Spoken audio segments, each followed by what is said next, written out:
Bonjour à vous tous et toutes. Aujourd'hui, une petite vidéo sur qu'est-ce que le thermocollant ou toile collante. Pourquoi utilise-t-on cette matière pendant notre couture? Quelle utilité? Quelle toile collante? Quel thermocollant? Voilà. Donc, je sais que beaucoup d'entre vous se posent des questions. Dans tous les livres de couture, on vous dit il vous faut du fil, ciseaux, métrage de tissu, et d'un coup, on voit thermocollant. Alors, aujourd'hui, comme vous posez souvent la question, quel thermocollant je dois utiliser pour quel tissu? Eh bien, j'ai pris le temps de vous faire une petite vidéo. Tous les thermocollants se vendent au mètre, à part les thermocollants doubles, ceux qu'on utilise pour faire des ourlets. J'ai horreur de ça, mais on peut les utiliser surtout pour le cuir. Autrement, vous avez aussi du thermocollant qu'on peut utiliser pour coudre dans les ceintures. Vous verrez, c'est très très pratique puisque ce sont des thermocollants qui ont des petits trous en haut, en bas. Ça vous permet de bien coudre, de bien plier là où il faut. Donc ça, c'est vraiment du thermocollant spécifique. Et puis nous, on va passer au thermocollant que l'on achète au mètre. Il existe du thermocollant coton tissé, du thermocollant coton non tissé, du thermocollant en jersey, du thermocollant en molleton. On utilise beaucoup pour le patchwork et on utilise aussi donc du thermocollant en laine pour les manteaux et tout ça. Donc, moi, je vais vous sortir un petit peu ce que j'ai dans ma boîte parce que je vous ai quand même préparé un petit peu. Voilà, donc celui-ci, vous voyez, c'est un thermocollant qu'on appelle tissé. Donc, ça se voit, hein. Voilà. Donc, il est noir.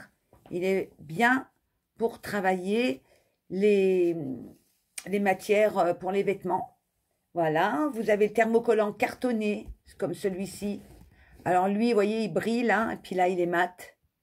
Alors, lui, il est super quand vous voulez faire des accessoires.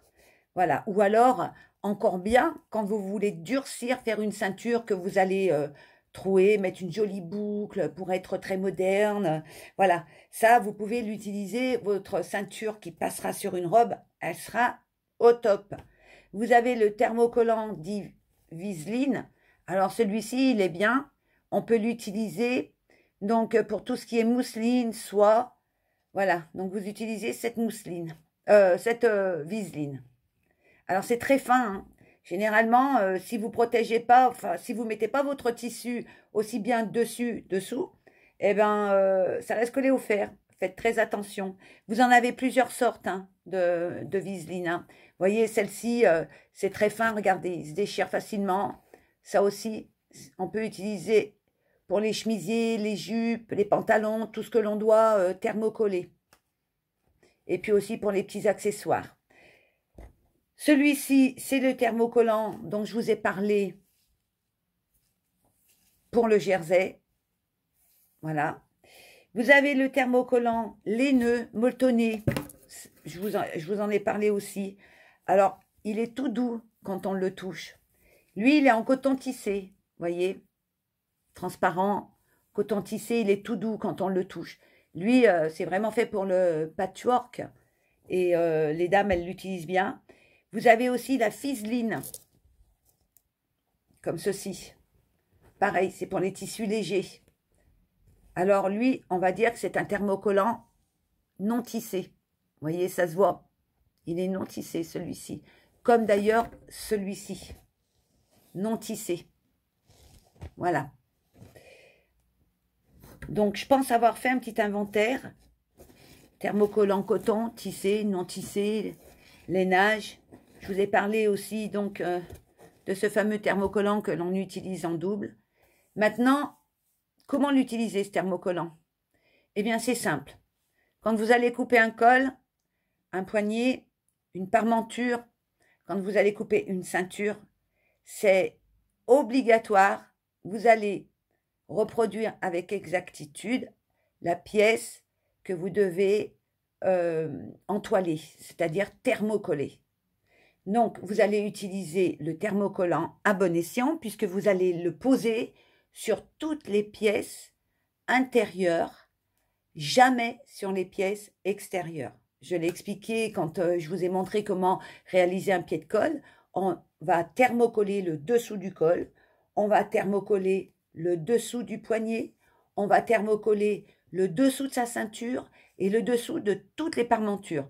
Maintenant, les jupes, c'est pas obligatoirement qu'on fasse une ceinture cousue à la taille. Vous pouvez faire une ceinture en parmenture. Donc là, c'est pareil, vous allez thermocoller les parmentures. Alors, mettez le thermocollant aussi loin que vous pouvez pour qu'il soit pris en couture.